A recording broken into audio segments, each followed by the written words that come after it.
Welcome to this week's edition of On Politics. I'm Dr. Eric Morrow at Tarleton State University, and we are broadcasting here on KTRL 90.5 FM and also online at tarletonradio.com. As you know, each week our shows are then recorded, put on SoundCloud, also where you can download your podcasts. So we encourage you to not only follow us, listen each week at noon here on KTRL, but also if you miss the broadcast, to download a podcast or to listen on SoundCloud.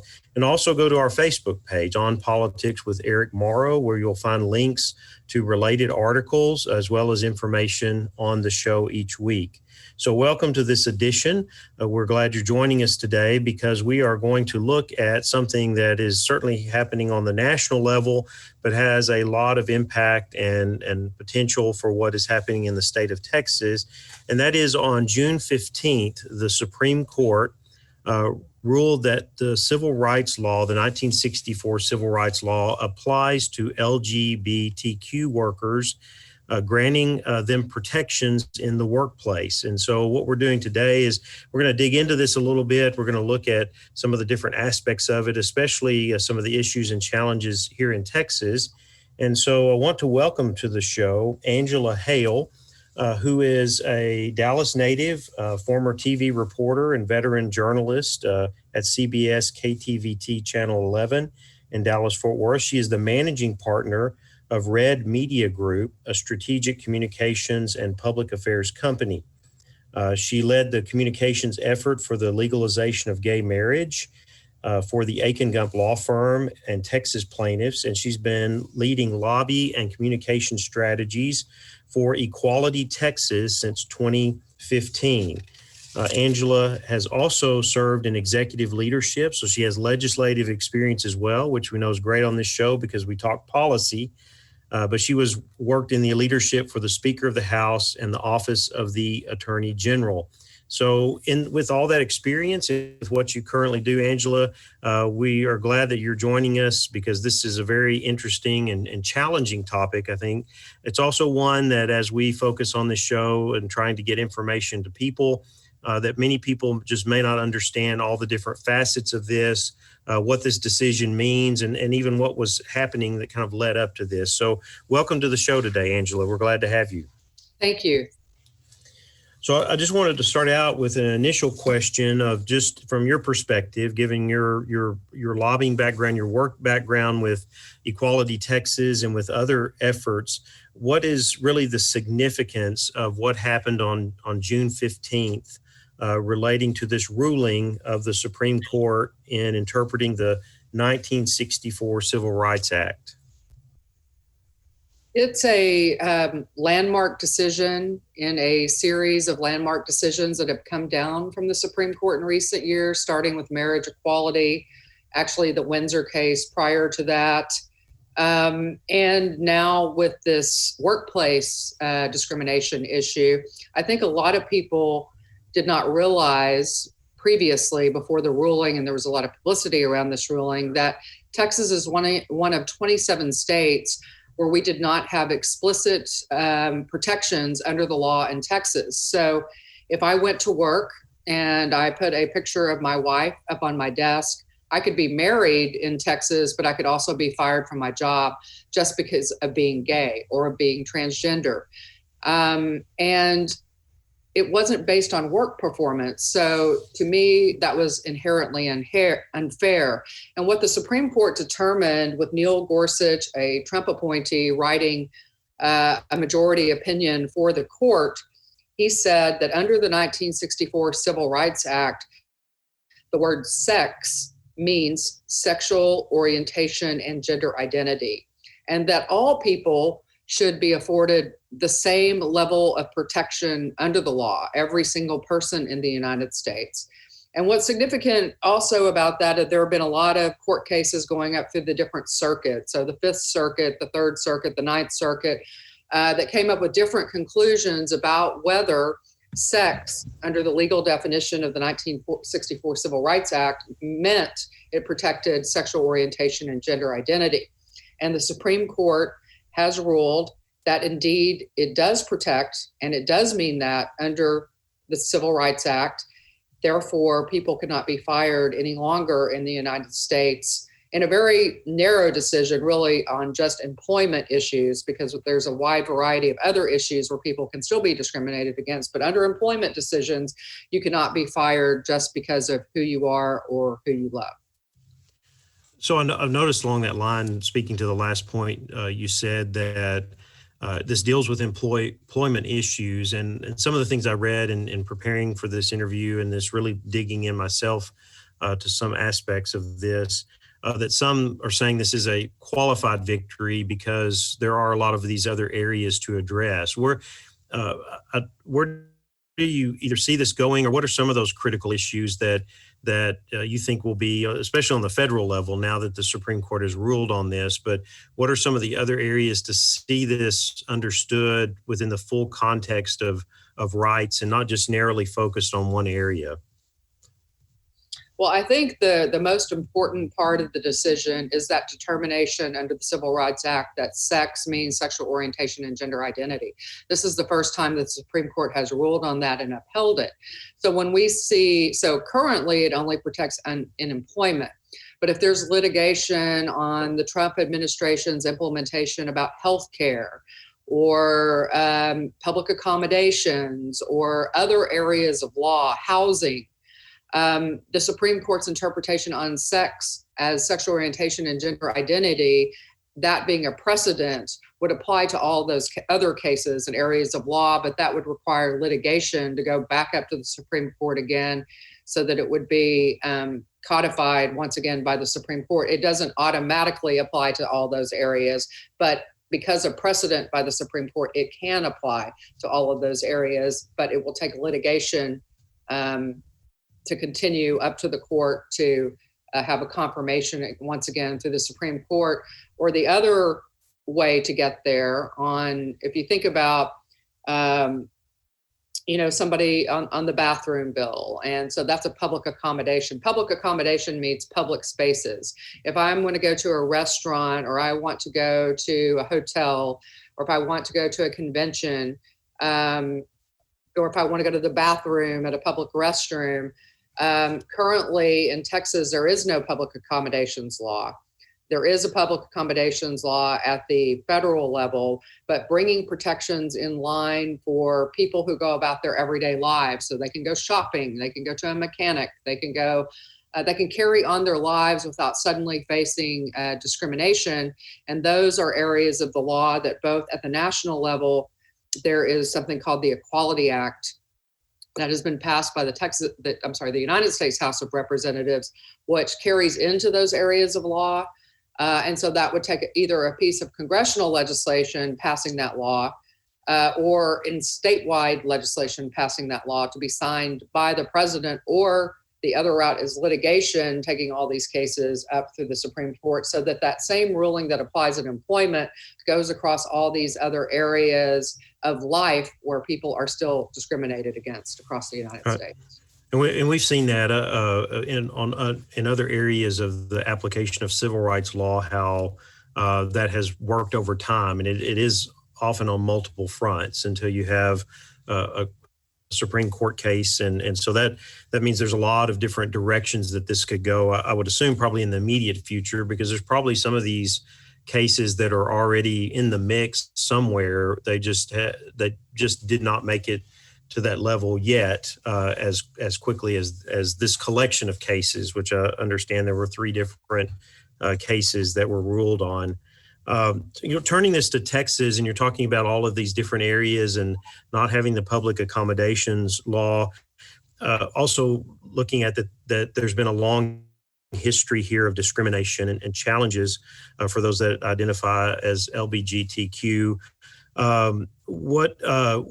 Why do you see this has been such a difficult issue in Texas? And I asked that question because on the show a week ago, I had Cal Gilson, a professor at SMU, and we talked about political culture and how that's influencing how people respond to government in the midst of a pandemic that's trying to give direction and so on. I mean, is political culture in the mix here? What other elements do you see that challenge moving forward on some of these issues?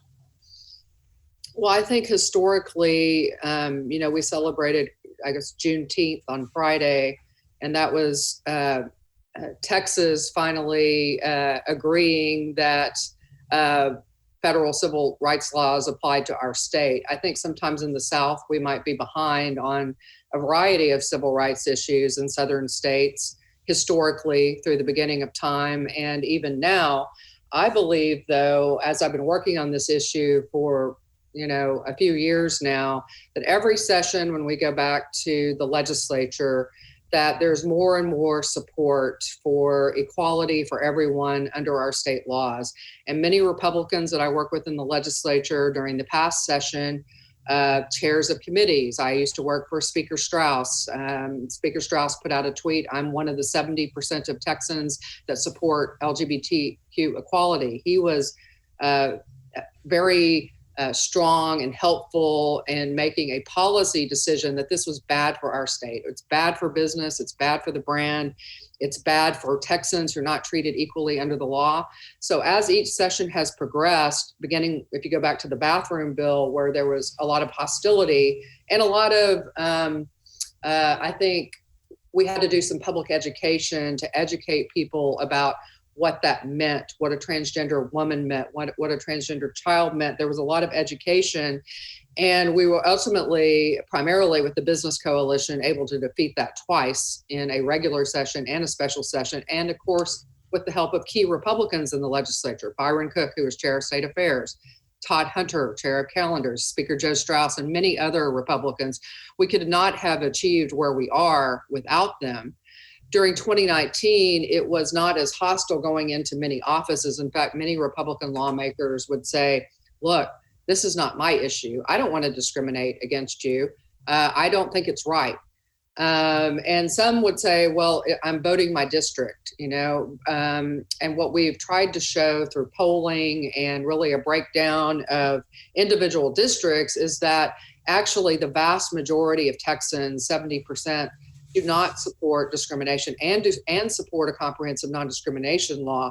And if you look at conventions that can be canceled, there are clauses and contracts for conventions now that if you, even just talking about discriminatory legislation or possibly passing it during the 2017 session, we lost billions of dollars in business on conventions that could have been booked. And there's now a little clause that says if you pass discriminatory legislation, that's an automatic cancellation of a contract. And as the coronavirus has spread all over the state, and our convention and visitor industry has taken incredible hits and lost a ton of money, it's very important to the business community to make sure that diversity and inclusion are embraced by our state, that we don't pass discriminatory legislation.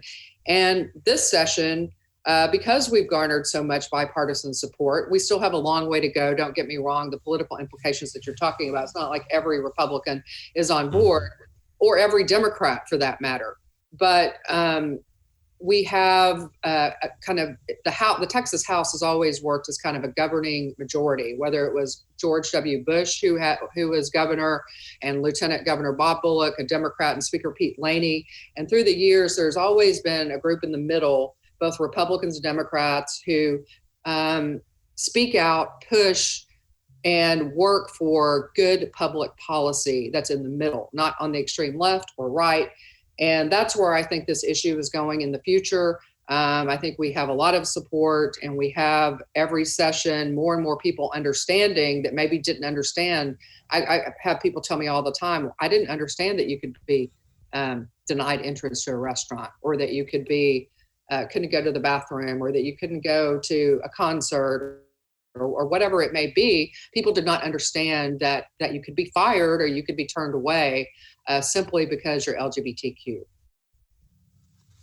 So I have a question that's somewhat related to that, and you had your experience working on the same-sex marriage issue, and as someone who's taught Texas government for a number of years, I used that issue for a long time as one of those social issues that was very challenging in terms of governance and policy.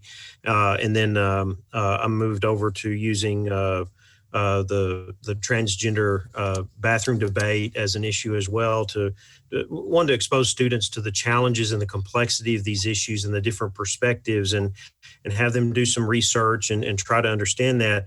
I remember when I was teaching on and using the same-sex marriage issue and having their discussions and debate about it, is that the polling in the state certainly did not reflect the dominant view in the state legislature. And that is, it looked like that about a third of Texans were against it. A third, it didn't really matter. They weren't necessarily for, they weren't necessarily for it, but it showed that they didn't think the government should tell people who they can marry and who they couldn't. The other third was for it. And so the legislature certainly didn't follow along those lines. And of course, we know this one was resolved by a federal court case. But where do you see this issue? You talked a little bit about the change in the legislature, and how does that align up with where the public in Texas is on this issue? Because it seems like that still has, on some of these types of issues like that, where you do have strong levels of say social conservatism in certain parts of the state, that lawmakers line up with their constituents and so on. But we've seen with these issues, there is usually more widespread support to make these changes among the electorate than there are among the people who are in office. And do you see those kind of coming together at some point here, now that a decision like this is made based on looking back at what happened with the same-sex marriage issue? Well, I think we've made progress, and there's still a long way to go. And part of that is educating people and bringing people along. I've said this not on just this topic, but on many other topics that I work on, in the legislature, is that often the public is way ahead of where the legislature is. And business on this issue, diversity and inclusion in the workplace at Fortune 500 companies has been embraced for 20 to 30 years by every corporation almost in America, and by most small businesses and medium-sized businesses, even though technically they're not, required to do it. It is just a way that you do business to attract the best and brightest talent. And so I think the legislature always has to catch up, both in technology, and embracing technology that's implemented at the state government system, and in moving into a 21st century thinking about what diversity and inclusion means. And so, we've made progress. I think we'll make more progress in the next session. I still think it's going to be multiple sessions and a while to take this toward true equality for every person. But each the legislature moves in increments, and I always look at it as it's the long game. So we keep making progress each session to a point that we get to true equality. But I believe that the Texas public, and these public opinion polls have been going up and up over the years very rapidly, especially since marriage equality came down from the Supreme Court. But even prior to that, I'm a native Texan. I grew up in Dallas. I'm just like your typical Texan, that Texans are respectful. They don't believe in discriminating against people, treating people unequally. There's a sense of fairness among Texans, and that's what I think is reflected in the polls.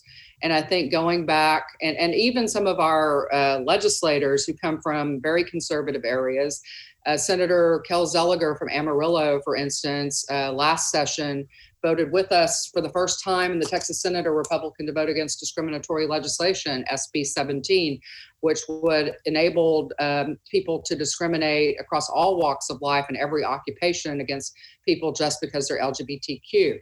Senator Zeliger is Jewish. I think that could have allowed discrimination against our Jewish friends or other religious minorities, and so maybe it's meant to target just LGBTQ people, but it ends up having a broad cross-section that also discriminates against other people in our state. And so I think that, we continue to gain support from people that maybe some people wouldn't think are supportive of these issues, but when you sit down and talk to them, everybody is pretty reasonable, especially the coalition, the governing coalition in the middle that's always been the Texas legislature. All right, so we saw that in the previous session with just the economic influences related to the bathroom bill and just how the different things that went through and the different groups that came out against that, especially in looking at it and its impact economically. We know this next session is going to be really focused on, first and foremost, probably the state budget, because here I am at a state institution and we're already seeing the impact, at least on this cycle, and then what will happen going forward. But there are always a couple of signature issues that rise to the forefront in addition to the budget. Do you see this or related issues, and what type of focus, what type of specific issues do you think will be, and what you're looking at in the work you're doing as well, to be on the agenda for this upcoming session that'll begin in January?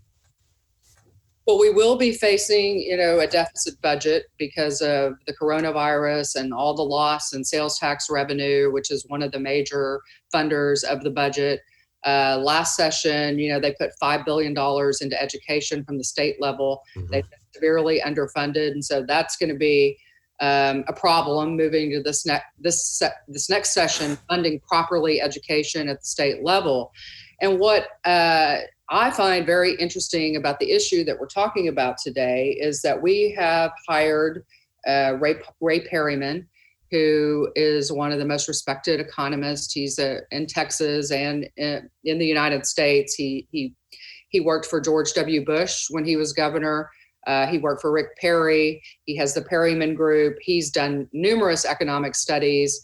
And he has done a study. We asked him to conduct a study on what are the benefits of passing a comprehensive non-discrimination law through the Texas legislature in the next session. And we've unveiled the study, and I'm happy to send that to you so that you can, send it out to your listeners and have them look at it. But what his determination is that embracing diversity and inclusion, passing a statewide non-discrimination law, will create hundreds of thousands of jobs across the state of Texas, across every area of the state, from rural Texas to East Texas to Panhandle down to South Texas. By 2025, if it were passed during the next session, we'd create 180,000 new jobs statewide. We would also bring in, and this gets back to the deficit budget, an extra $2.8 billion in state tax receipts to the budget, and an additional $2 billion to local governments. And by 2045, if it were endorsed, it would create over 700,000 jobs, bring almost $74 billion to the state budget, and $56 billion to local governments. So this is something that the legislature, as we've lost millions of jobs, we try to recover our economy, we try to help bring in revenues that's going to build so that we can spend money on things like education and transportation and important public policy areas. By embracing diversity and inclusion, it gives Texas the competitive edge to compete on a global basis and to create hundreds of thousands of jobs, bring revenue to state and local governments, bring in about $20 billion in annual tech and tourism gross product just in 5 years, and $1.3 trillion in 20 years. So it's a win-win for the economy, and we plan to make that case to legislators as we move forward as part of the discussion on how to help the budget and how to do the right thing to protect all Texans so that no one is discriminated against in the next session. And that's why we've conducted this study and why it will be a top priority for us and our business coalition and a wide variety of people moving into the next session. That seems like in the environment we're in, especially the fiscal policy environment, that would be very appealing, because one of the challenges is always in the state legislature is not only not proposing any new taxes in the era that we're in and the way people are looking at this, but trying to find ways to generate additional revenue. And it seems like that messaging, and certainly the way that you put it, would be very appealing for those that would be looking at the other side of it. Okay, we're in a state that runs a bare bones budget, spends less per capita on government than any other state. How do we find ways to recover out of this? I also want to ask about specific policy areas. Do you see, based on this decision, that it's optimal time to move forward on maybe housing, or what are other areas that you would see that may be more aligned with state and even federal law in trying to advance the rights in those areas, in addition to what's happened here looking at the workplace? So a comprehensive bill under the Perryman study includes employment, housing, and public accommodation. So we're looking at those three areas of law to be encompassed by a comprehensive bill, with the study as the backbone of what passing those three areas of law would do and help the Texas economy, therefore also protecting LGBTQ people in those other areas of law, and codifying into state law employment, because you talked about marriage equality and the bathroom bill. And so it's important that it's also codified in state law, because you've seen litigation when people don't want to accept what the Supreme Court has done. Therefore, it's important to also codify it in state law. Well, I want to thank you for joining us today. This is very informative in looking at what has happened and understanding this decision of the Supreme Court as not only a landmark decision, but really moving this in a direction in a number of ways. Seem to see, and especially in what you're saying, is that if Texas is able to move forward with this on the legislative agenda and address some of these issues, that Texas could be join kind of some of the leading states in the level of accommodations, in the view of this in terms of civil rights and the opportunities for LGBTQ people. Is that where you see this? I know you look at it for the long term, and I know Texas can be a very challenging place to work in terms of policy, with a part-time legislature and then other factors you work against. But how do you see this in the coming years? Well, I think throughout history, at least in recent history, since I've worked for Greg Abbott when he was Attorney General, and I worked for Speaker Strauss, and I was a reporter during the Rick Perry era and George W. Bush era. And one thing that's been consistent throughout all of these gubernatorial leaders has been keeping the Texas economy number one in the nation to do business. And as we have implemented new things along the way, other states copy us and catch up to us. And so this is yet another way, from how I look at it, for Texas to continue to be the leader in innovation, in business activity, in job creation, and continue to be the number one state for doing business. And I'm confident that as we move forward, that we will get a coalition of people who are going to understand that, who care about the economy on both sides of the aisle, and are going to try to help us achieve these goals. I hope to accomplish them as soon as possible in the next legislative session, and I believe we'll make significant progress in the next legislative session. I hope to go all the way. If we don't make it all the way in the next session, I feel like by the following legislative session that we would be able to achieve what we're talking about. But I also have a lot of confidence that we can achieve great progress in the 2021 session. I've been speaking with Angela Hale, who has led communications efforts for the legalization of gay marriage, and has been a leading lobby and communication strategist for Equality Texas since 2015. Angela, I want to thank you for joining us today. Thank you. We will take a short break, and we will be back after the break with more on politics.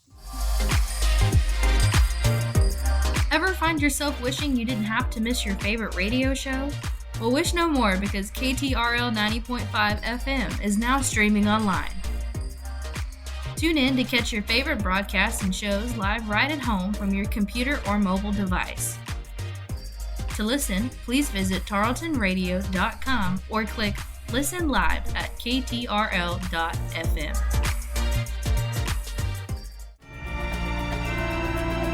Politics can be confusing, but On Politics with Eric Morrow has your back. Follow the show on Facebook. Search On Politics with Eric Morrow to stay up to date with the show and all the sources to follow right along. Welcome back to On Politics. I'm Dr. Eric Morrow, and we want to thank again Angela for joining us with the interview regarding the recent Supreme Court decisions on workplace protections for persons who identify as LGBT or Q. We will track that issue and look at what happens in the next legislative session, especially with the focus and the agenda that she laid out in terms of trying to influence public accommodation laws in Texas. So on another related topic that I want to look at is one that I've given some attention to and research over the years, and actually has seen some movement in the halls of the legislature, and that is the issue of sex education in public schools. This issue has, while it's been out there, while it continues to be controversial and challenging in the state, it has been over 2 decades. So it's been since 1997 since the state has revised any of its policies regarding sex and health education. And now they're going through a process of review and looking at recommendations to make some changes. And so as with some other social issues that are very similar, especially what we talked about in the first half of the show, this issue has always been and continues to be very, very controversial in the state, primarily because of the way the law is structured, the way it's focused, and really looking at what Texas does in comparison with other states across the country. So this past week, members of the Texas State Board of Education began a process of taking testimony to look at support for various changes that are being considered. Now, before we get into that and before we talk about some of the different views that are trying to influence those outcomes, one of the things that we need to do is understand what the current law is in Texas and what guidance the law provides to public school districts. And you have to remember, in Texas, we have independent public school systems, so independent districts. I always ask my students in the classroom when we're focusing on local government, why do we call them independent school districts? And what are they independent from? And they all kind of look at me like, what are you talking about? Even though they went to a public school and that name was used, it's on our buses, it's in the name of the school district. And no one usually can tell me, but that goes back to the post-Reconstruction Constitution of the state, with the focus of returning control of public education at the local level to local communities. And so the independent is actually independent from the state. So we have this long history of local public education being just that, being local, being controlled by local school boards. And to a certain degree that has remained in place, even though that we see certain standards in terms of testing, teacher certification standards, and many other things that are directed by the Texas Education Agency, we still see a level of autonomy or independence, we could say, that local school districts have. And that is really what is represented in the current laws on health and sexuality education, as we would say, in public schools. And so just a quick overview of that, just so that people understand what the law says. You can find this in the Texas Education Code, Section 28. It is in Section 004 that deals with local school health advisory councils and health education instruction. And really this law comes out of a perspective that sex education is connected to health education. But we'll see that that doesn't really hold through except in kind of the standards and the way that the state has wanted school districts to address this issue. So the law requires public schools to teach health education, including a parenting and paternity awareness program. And local school districts are free to kind of develop their health education program in partnership with what is called in the law a local school health advisory council. So each school district has to develop one of these councils that in the law, and this is what the law itself says, helps to ensure that community values are reflected in the instruction. So you can see that this is very much at the local level. It is focused on the advisory council that then offers guidance to the school district on what reflects the values in that community.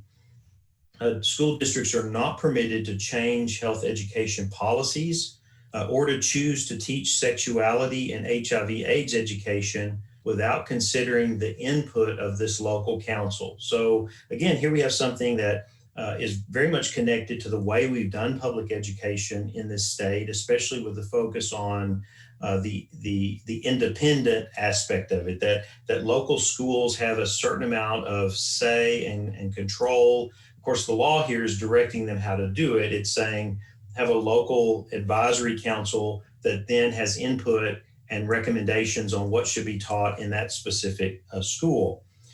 So the local school health advisory council is there to assist the district with interpreting or applying what they see are local community values, and that those values are reflected in the district's health education instruction.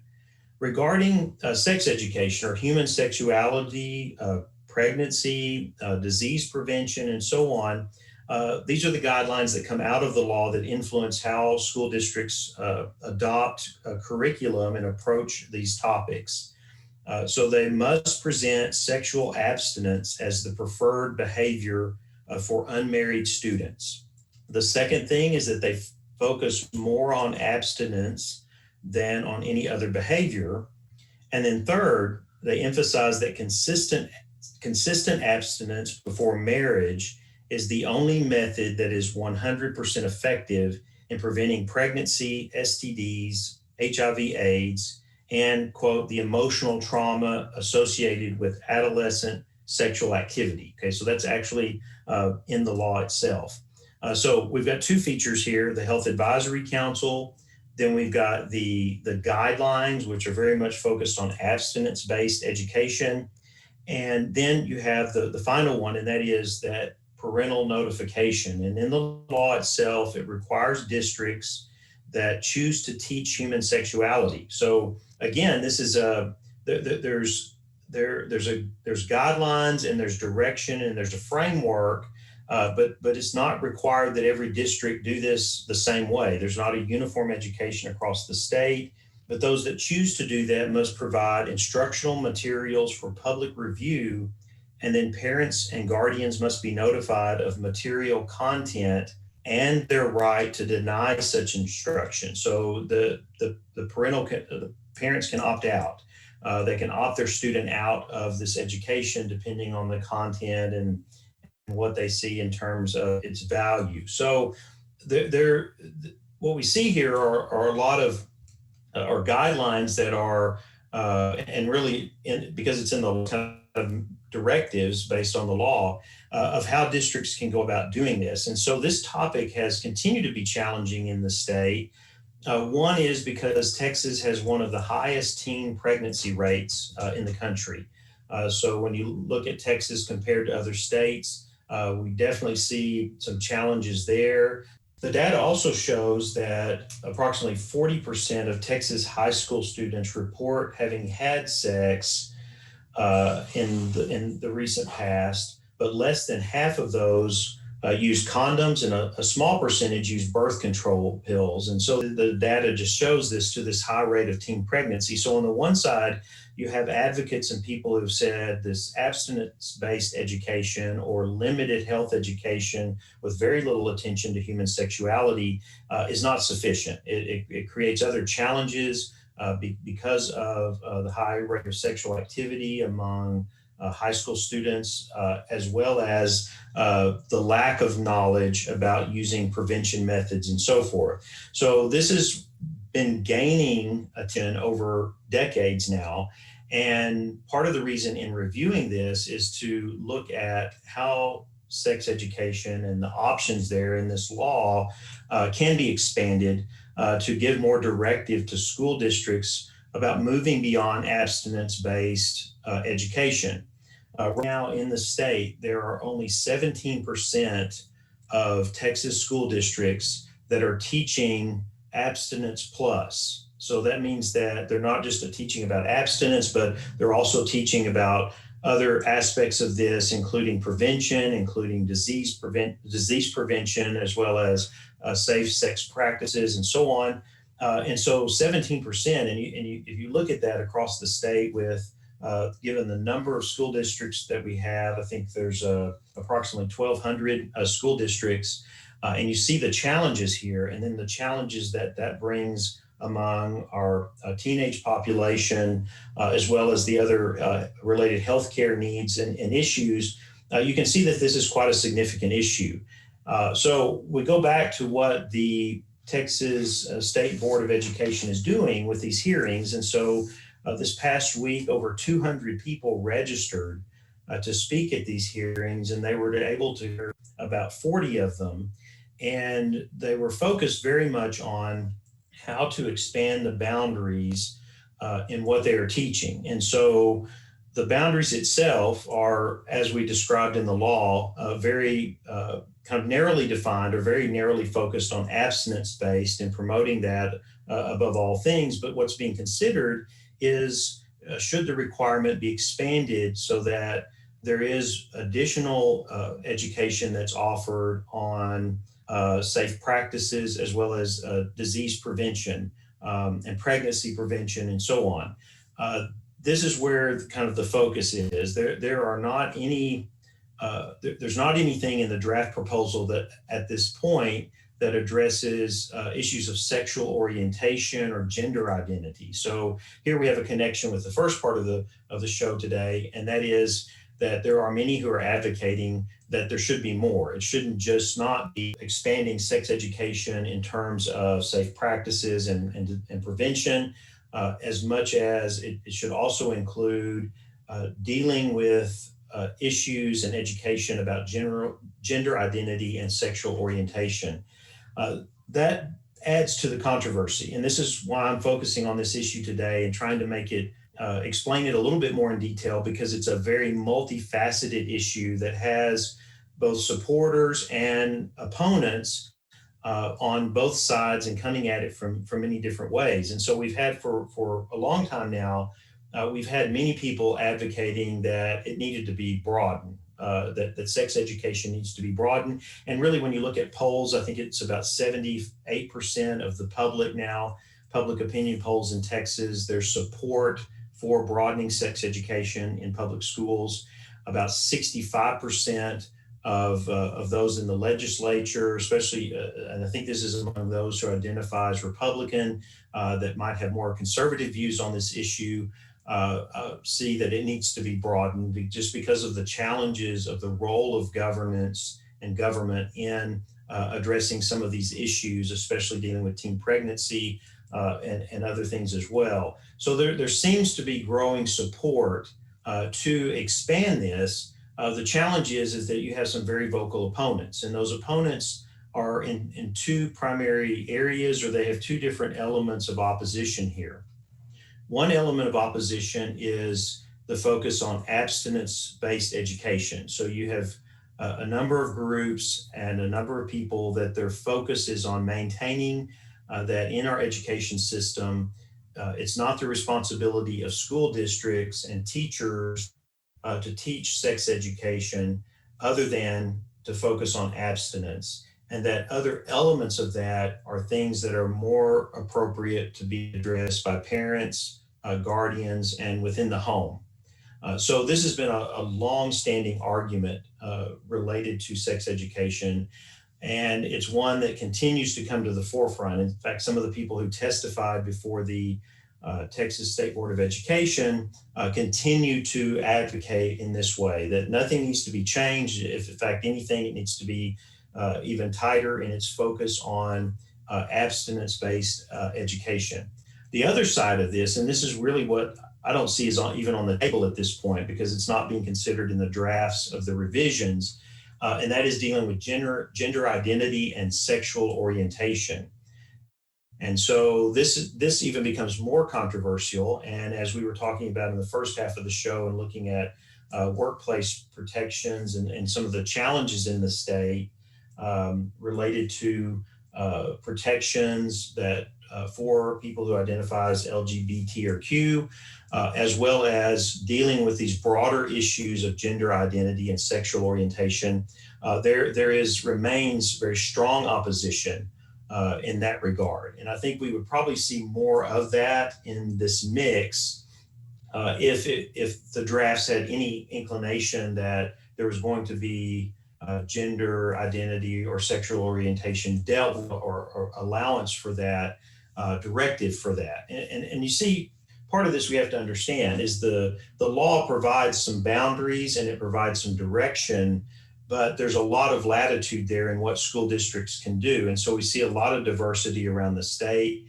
and those schools that have tried to move further along this spectrum of a broader sex education have engaged with much more opposition than other districts that have really kind of left it alone and under the direction of their advisory councils have limited what they're doing in the classroom. And so that's where I want to take a moment here in this process and in discussing this issue to look at Texas compared to the rest of the country.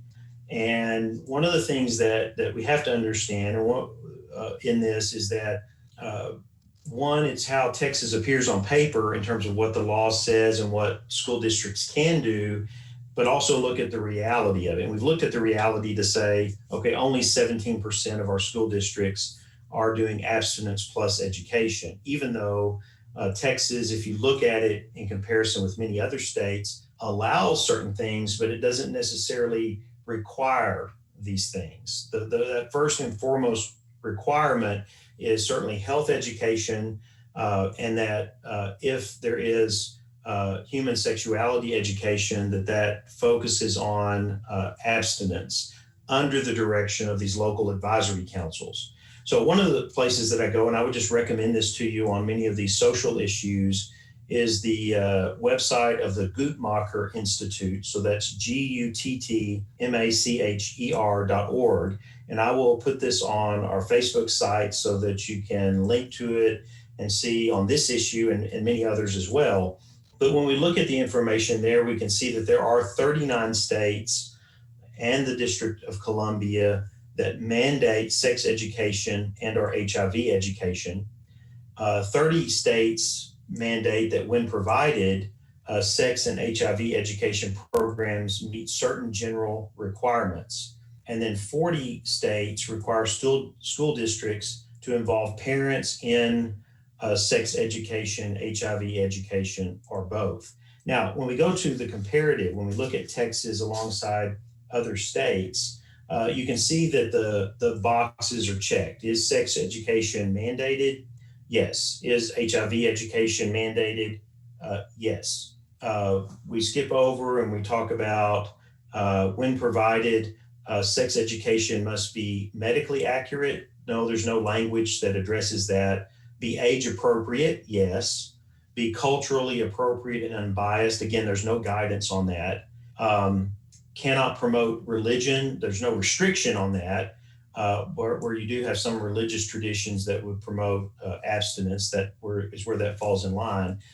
Parental consent, yes, they must be given notice and the opportunity to opt out if they do not want their child to participate in that education.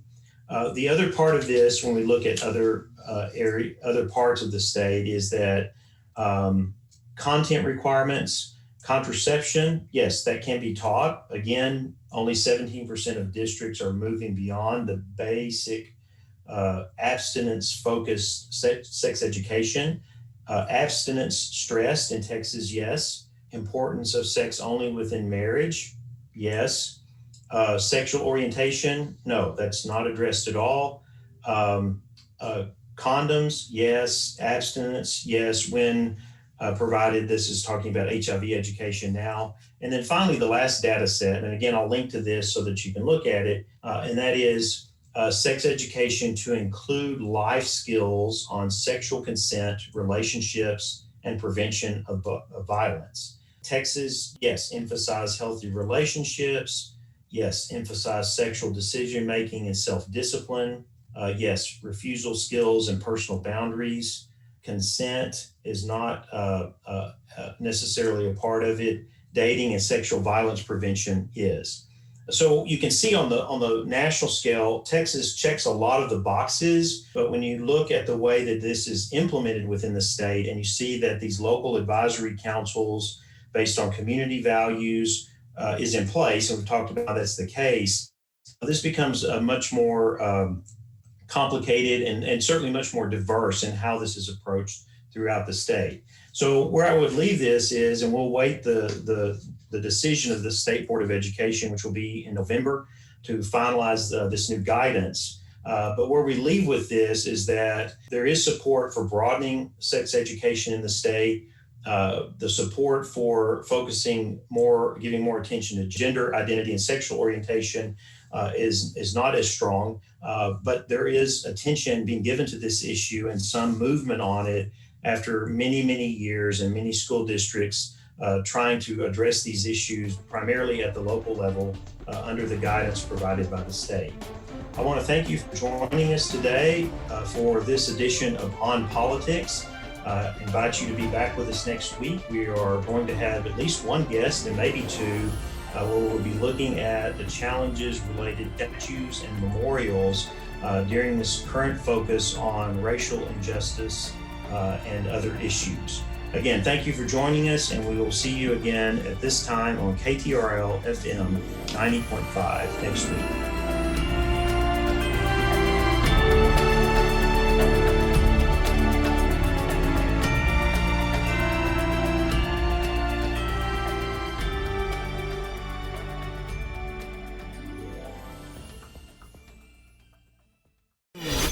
This has been a Tarleton Radio Network podcast with production from AJ Heyer and Taylor Welch.